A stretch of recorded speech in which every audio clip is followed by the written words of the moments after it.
안녕하십니까. 이어서 경남 소식입니다. 제조업과 조선업 등 경남 주력 산업의 침체는 지역 소상공인의 위기로 이어지고 있습니다. 이런 소상공인의 부담을 덜어주기 위해 카드 수수료를 없애는 제로페이와 경남에서만 쓸 수 있는 상품권이 내년에 도입될 예정입니다. 조미령 기자의 보도입니다. 식탁에 오르는 식재료를 음식 매장에 납품하는 승장권 씨. 매출의 70%가 신용카드로 결제되다 보니 0.8%의 카드 수수료 부담이 큽니다. 전반적으로 불경기에 또 올해 들어서 채소 가격이 비싸다 보니까 카드 수수료가 여러 부분에서 부담이 됩니다, 지금. 이런 부담을 없애기 위해 경상남도가 내년부터 도입하는 결제 시스템이 바로 제로페이입니다. 스마트폰으로 가맹점의 QR코드를 스캔하고 금액을 입력하면 소비자 계좌에서 소상공인 계좌로 돈이 바로 이체됩니다. 경상남도는 내년까지 경남 지역 소상공인 21만 개의 사업체 가운데 절반 정도를 가맹점으로 확보하고 2020년에는 80%까지 늘린다는 목표를 세우고 있습니다. 신용카드 같은 후불제가 아닌 직불제 형식이어서 이용자 확대를 위해 소득공제 40% 혜택을 제공합니다. 또 내년부터 200억 원 규모로 발행할 경남 지역 소상공인 전용 경남 고향사랑 상품권도 제로페이로 쓸 수 있게 만듭니다. 기업에서도 직원들의 일부 수당이라든지 복지 관련된 부분들을 상품권으로 이렇게 좀 구매를 해서 제로페이라든지 일쪽으로 좀 많이 좀 이용해달라. 경상남도는 올 하반기 관련 조례를 만들어 내년부터 시행할 계획입니다.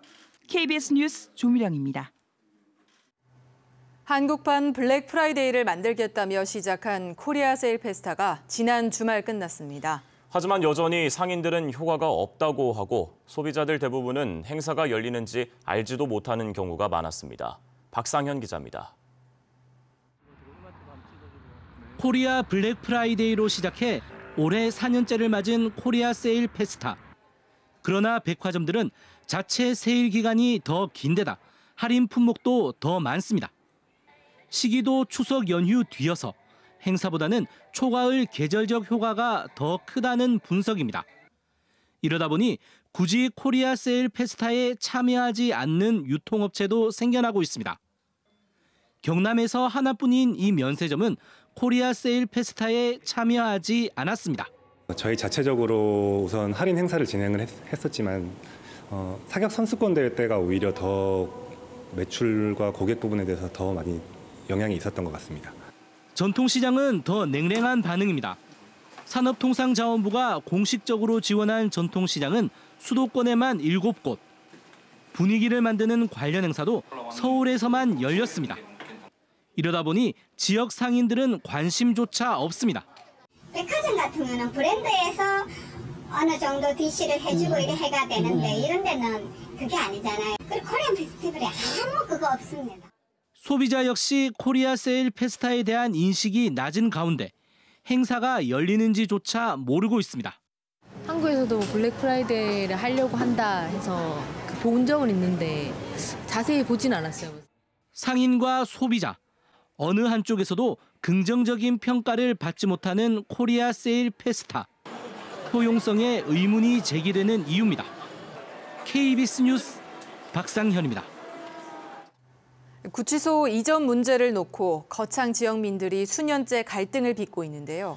법무부가 지난달 이 문제에 대해 주민투표 불가 결론을 내리면서 사태 해결의 실마리를 찾아야 할 갈등 조정협의회마저 내부 분열되고 있습니다. 보도에 오승목 기자입니다. 수년째 반복되는 구치소 이전 문제를 해결하기 위해 지난 3월 출범한 거창 갈등 조정협의회는 주민투표로 이 문제를 해결하기로 뜻을 모았습니다.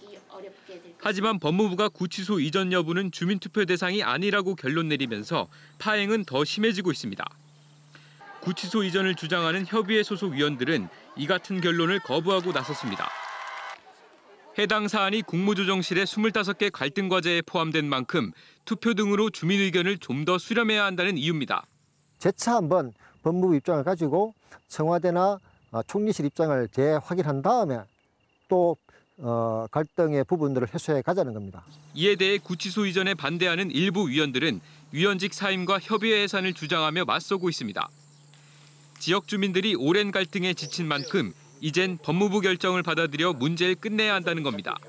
이제는 이 갈등을 끝내야 됩니다.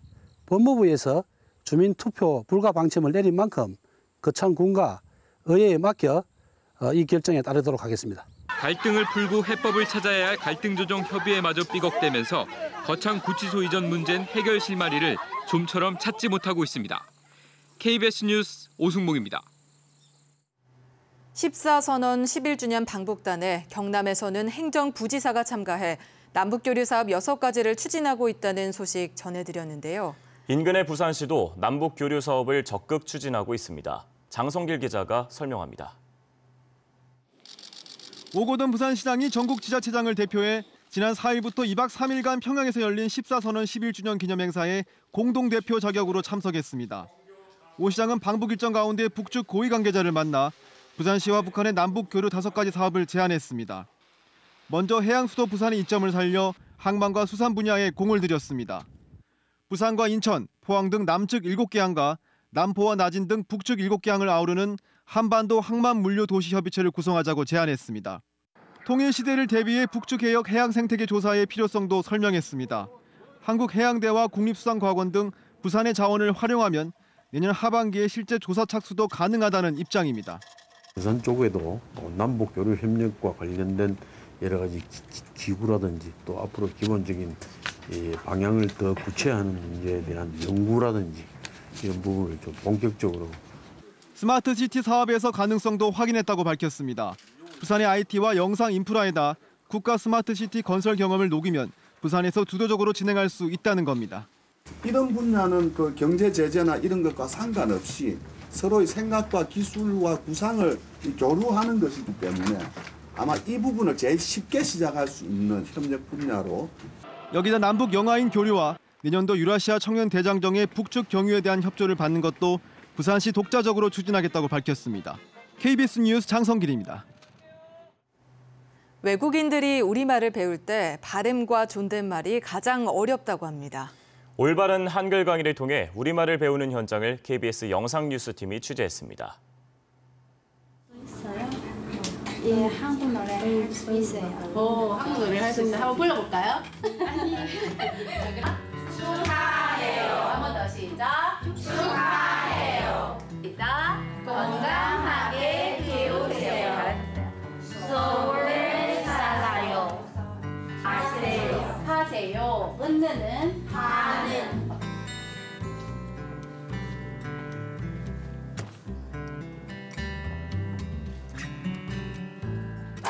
반짝반짝 작은 별 아름답게 빛이.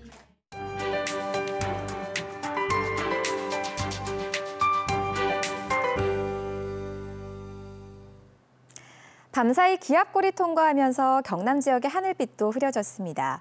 일부 내륙으로는 빗방울이 약간 떨어지는 곳도 있었는데요. 오늘 오전까지는 대체로 흐린 하늘이 이어지다가 오후부터 다시 맑아진 하늘 볼 수 있겠습니다. 다만 오후부터는 찬 공기가 유입돼 추워집니다. 오늘 낮까지는 어제와 비슷한 수준으로 선선한 정도겠는데요. 밤부터 기온이 크게 떨어지기 시작합니다. 내일 아침 창원의 최저 기온은 9도, 모레는 8도까지 내려가겠고요. 내륙 지역은 대부분 5도를 밑돌겠습니다. 여기에 찬바람까지 강하게 불어서 체감 추위는 더욱 심하니까요. 옷차림을 든든히 하시기 바랍니다. 이렇게 가을이 무르익으면서 강원도 오대산의 단풍은 어느덧 절정에 이르렀다고 합니다. 반면에 남부지방은 아직 단풍이 시작하기 전인데요. 이번 주말쯤이면 지리산과 가야산에서도 단풍을 관측할 수 있을 걸로 전망됩니다. 현재 위성 영상 보시면 경남 지역으로 구름이 잔뜩 지나고 있습니다. 오후부터는 이 구름이 서서히 걷히겠고요. 오늘도 공기는 무척 깨끗하겠습니다. 현재 기온은 어제보다 높게 출발하고 있습니다. 동부 지역은 고성 12도, 밀양과 창원 14도, 거제가 18도를 가리킵니다. 낮 기온은 20도 안팎으로 어제보다 조금 낮겠습니다. 경남 서부 지역도 현재 기온은 어제보다 높게 출발하지만 낮 기온이 어제보다 낮습니다. 거창의 낮 기온 17도, 합천과 진주가 19도로 한낮에도 대부분 20도를 밑돌겠습니다. 해상에는 먼 바다를 중심으로 바람이 강하게 불면서 물결이 최고 2.5m까지 약간 높게 일겠습니다. 내일부터는 다시 청명해진 가을 하늘 볼 수 있겠지만 다음 주 초반까지는 계속해서 평년보다 서늘한 날씨가 이어지겠습니다. 기상정보였습니다. 밀양시가 최근 농업회사 법인과 종자개발협약식을 체결하는 등 미니 수박을 신소득 작물로 육성하기로 했습니다. 거제 가정상담센터가 시어머니와 며느리, 친정어머니와 딸 사이 관계 증진을 위한 나들이 프로그램 참여자를 선착순 모집합니다. 함안군 보건소가 경증 치매 환자를 대상으로 나만의 정원 만들기 등 권역별 치료 프로그램을 내년 1월까지 30차례 운영합니다. 하동 화개골 홍차와 시 노래 공연을 함께 즐길 수 있는 제1회 블랙티데이 행사가 오늘 하동군 켄싱턴 리조트에서 열립니다. 민선 7기 출범 100일을 기념해 경남과 부산, 울산 단체장이 오늘 북항에 모여 토크 콘서트를 개최합니다. 배우 김희성 씨의 사회로 진행되는 토크쇼에서는 김경수 경남지사와 오거돈 부산시장, 송철호 울산시장 등 세 단체장이 참석해 100일 동안의 소회를 밝히고 동남권 미래 비전을 함께 제시할 예정입니다. 또 서로 우수 정책에 대해 얘기를 나누고 기자들과의 질의응답 시간을 가진 뒤 동남권 상생발전 공동결의문을 낭독할 계획입니다. 경상남도가 태풍 콩레이로 인한 해양 쓰레기 처리 사업비를 긴급 지원합니다.